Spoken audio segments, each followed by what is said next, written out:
নির্বাচন কমিশন কেন নির্বাক দর্শক সাক্ষী গোপালের ভূমিকা আছে আমরা জানি না। নির্বাচন কমিশনের এত ভূমিকায়নের পরেও আমরা কিন্তু দেখলাম শাসক দলের নেতা মন্ত্রীদের সেন্সার করার ব্যাপারে নির্বাচন কমিশন কিন্তু কোনো পদক্ষেপ নেয়নি।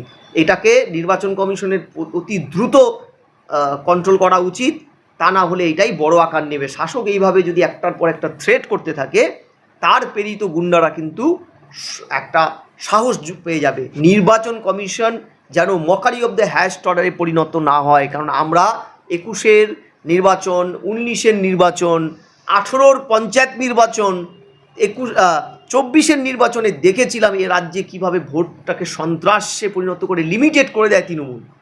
সেটার রিপিটেশন হলে আমি বলবো সংসদীয় গণতন্ত্রের জন্য একটা দুর্ভাগ্যের ইতিহাস আবার লেখা হবে।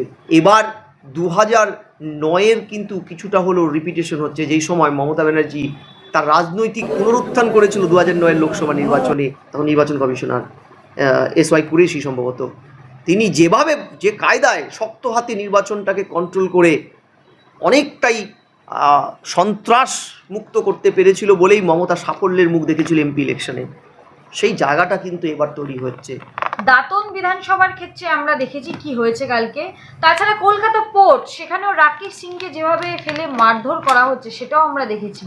তারপরেও নির্বাচন কমিশনের যে বিধিনিষেধ, সেগুলো কি সত্যি সত্যি মেনে প্রথম দফার ভোট হবে? আদেও হবে? তৃণমূল সরকার অর্থাৎ রাজ্য সরকার সেইভাবে ভোটটা করতে দেবে? দুটো এলাকা রয়েছে, দাঁতন বিধানসভা রয়েছে, এছাড়াও আরও বিভিন্ন জায়গা রয়েছে, নন্দীগ্রাম রয়েছে, তাছাড়াও পাহাড়ের কথা তুমি বললে। কতটা ফ্রি এবং ফেয়ার ইলেকশন হবে? কারণ মুখ্যমন্ত্রী মমতা বন্দ্যোপাধ্যায় বারংবার হুঁশিয়ারি দিচ্ছে, 4ঠা মের পর নাড়ু পাঠানো হবে, মহিলারা ঝাড় দিয়ে পরিষ্কার করতে করতে বুথে পৌঁছাবেন। দেখো, নির্বাচন কমিশনের এত ভূমিকায়নের পরেও আমরা কিন্তু দেখলাম শাসক দলের নেতা মন্ত্রীদের সেন্সার করার ব্যাপারে নির্বাচন কমিশন কিন্তু কোনো পদক্ষেপ নেয়নি। যে রাজ্যের মুখ্যমন্ত্রী বারবার সাম্প্রদায়িক কথা বলেছে শুরুর থেকে, ঘিরে আমরা ক্ষমতায় না থাকলে 1 সেকেন্ডে ঘিরে ধরে মেরে দেবে একটা কমিউনিটি, তারপরে আজও দিয়ে যাচ্ছে একটা পুলিশ মন্ত্রী কাম কেয়ারটেকিং সরকারের মুখ্যমন্ত্রী, তিনি তো মুখ্যমন্ত্রী এখনও। সেই জায়গায় নির্বাচন কমিশন কেন নির্বাক দর্শক সাক্ষী গোপালের ভূমিকা আছে আমরা জানি না। তবে তারপরেও তোমায় আমি বলছি, এবার 2009-এর কিন্তু কিছুটা হলেও রিপিটেশন হচ্ছে, যেই সময় মমতা ব্যানার্জি তার রাজনৈতিক পুনরুত্থান করেছিল 2009-এর লোকসভা নির্বাচনে। বামেদের বিরুদ্ধে নির্বাচন কমিশন কুরেশি, তখন নির্বাচন কমিশনার SY কুরেশি সম্ভবত, তিনি যেভাবে যে কায়দায় শক্ত হাতে নির্বাচনটাকে কন্ট্রোল করে অনেকটাই সন্ত্রাস মুক্ত করতে পেরেছিল বলেই মমতা সাফল্যের মুখ দেখেছিল এমপি ইলেকশনে। সেই জায়গাটা কিন্তু এবার তৈরি হচ্ছে।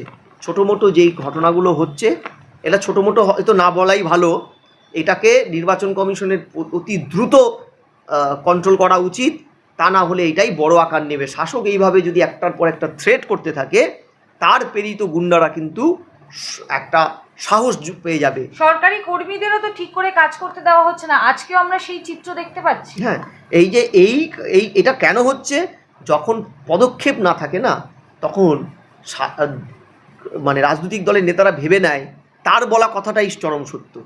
পদক্ষেপ জরুরি। নির্বাচন কমিশন যেন মকারি অব দ্য হ্যাস্ট অর্ডারে পরিণত না হয়, কারণ আমরা 21-এর নির্বাচন, 19-এর নির্বাচন, 18-র পঞ্চায়েত নির্বাচন, 24-এর নির্বাচনে দেখেছিলাম এ রাজ্যে কীভাবে ভোটটাকে সন্ত্রাসে পরিণত করে লিমিটেড করে দেয় তৃণমূল। সেটার রিপিটেশন হলে আমি বলবো সংসদীয় গণতন্ত্রের জন্য একটা দুর্ভাগ্যের ইতিহাস আবার লেখা হবে। অর্থাৎ পশ্চিমবঙ্গ যে পথ দেখায় বরাবর, সে কিন্তু সন্ত্রাসের আবার একটা উজ্জ্বল নিদর্শন হয়ে ভারতবর্ষে পথ দেখাবে। এটা বড্ড ছোঁয়াচে রোগ।